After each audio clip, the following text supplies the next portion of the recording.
Yeah, firstly, just in relation to the scandalous decision by Dublin City Council last night, Fianna Fáil, Fine Gael, the Greens and the Labour Party to hike the rents of some of the poorest people in our city.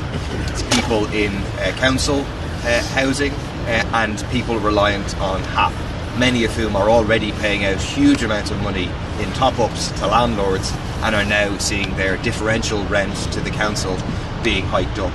Particularly hits hard those who are suffering from the housing crisis, those who are living in overcrowded accommodation. It's absolutely scandalous that they would take this decision.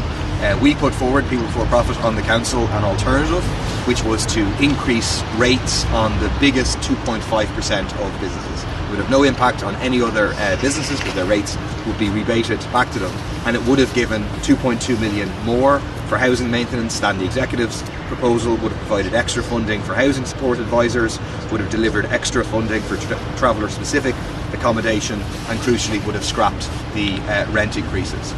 These rent increases in Dublin City Council aren't due to come in until April 2026, so the campaign is not over just because the budget has passed. We're encouraging tenants to join CATU. We're encouraging tenants to get organised. Obviously back in 1974, 1975 there was a rent strike of council tenants in opposition to the increase of rents, and we think similar sort of people powered grassroots movement from below has to be organised to defeat these rent hikes. And just to say, this is not going to be limited to one or two councils. So in the council that I represent in South Dublin County Council, this is on the agenda. It isn't included in the budget for the coming year, but it's something that the management is talking about. It's included in the government's housing plan. They clearly point at increasing council rents across the board. So council tenants and HAP tenants across the board need to get organised to defeat this rent increase at a time of a cost of living crisis.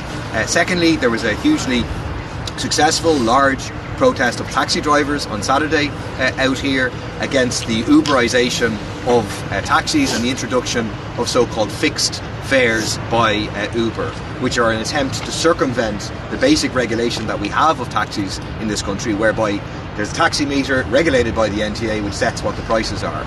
With these fixed pricing, Uber is undercutting those fares, leaving taxi drivers in a terrible situation, and this is going to be a race to the bottom, which is hurting taxi drivers, which will hurt consumers, of users of taxis as well, because Uber will get to set the prices at different times. So at some times the taxi drivers will get absolutely ripped off, at other times consumers, users of taxi drivers will see prices extremely high.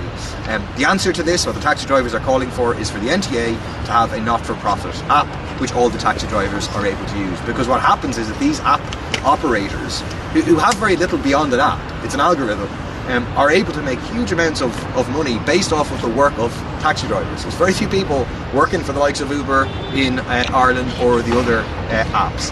We need a not-for-profit app introduced by the NTA to organise our taxi system. The third point to raise is in relation to the cost of living crisis, which obviously gets worse day by day. We've just had a budget that makes the vast majority of people poorer, in particular disabled people poorer.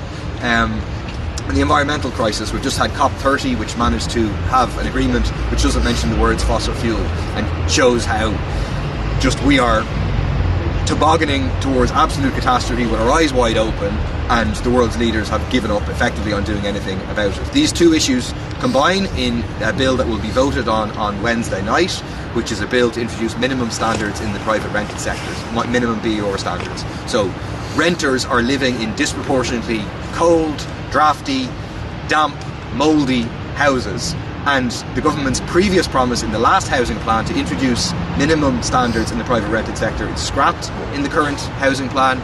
We introduced a bill on Thursday, it was debated, the government opposed it, incredibly, to say that we need standards that by 2030 all rented properties should have to reach a standard of B2 or higher. So there's going to be the vote is going to take place on Wednesday night. We're encouraging people to contact their TDs, ask them to vote in favour of this bill to give renters a warm home, allow them to reduce their bills and reduce our carbon emissions. Rachel, just ask about the issue that's been put forward in relation to refugees and this idea of a fair contribution is how it's being phrased in relation to accommodation, if it is a basic habitat. What's your response to that argument being put forward by Fine Gael and try to approach you. Okay, well, first of all, refugees tend to have very low incomes and they tend to have a number of children. They don't get child benefit, for example. So you have to understand that their incomes are pegged way lower than most people. An IPAS accommodation generally isn't something that it's very highly restricted. You know, your meals are provided, but they're not necessarily the food that you want. There's curfews. I mean, it's not a normal accommodation situation, and I think this is purely being done as virtue signalling to the far right and to racists in this country who want to scapegoat migrants, who want to scapegoat refugees for the problems that we face. And I just want to reiterate that migrant workers and refugees and asylum seekers are not to blame for the housing crisis. We've record homelessness. It existed 12 years ago. I was raising this issue, contacted by people in my area. I reiterate 105 families in Dublin 15 have eviction notices. They've told Fingal Council. One family was evicted last week with horrific ferocity by the bailiffs. No fault of their own, living in the house for over 15 years, and just the house has been sold. So that's what the government seems to be trying to deflect from. It's very convenient, and aping Nigel Farage and aping the British government and working in tandem with them is really, really terrible for a country that has a massive budget surplus, lots of vacant homes, and all of the other points that we've made before. Also, it's not safe accommodation either, as we know. Like, you could be assailed with protests regularly outside. We had people at City West, the kids couldn't go to school for days. Ruth, what did you think of the Commissioner for Migration yesterday saying that City West was like a front runner in the EU towards the asylum pact? The front runner? He said Ireland was a front runner when it comes to implementing the asylum pact, and he was very complimentary. So he could only commend what he saw at City West yesterday. I'm not really sure what he meant about City West. Best in class, I think. Yeah, like the best in class. Okay. Well, I suppose one positive thing is that at least the government owns City West, and it is, you know, it is state owned, and therefore somebody isn't profiting from the housing of those people. My favourite option would be that people who come here will be able, like anybody else, to be housed properly, living in communities, not isolated, not segregated. You know, that they be able to work, that they be able to become part of the community rather than stuck in these silos, which leaves them very open to be attacked as well.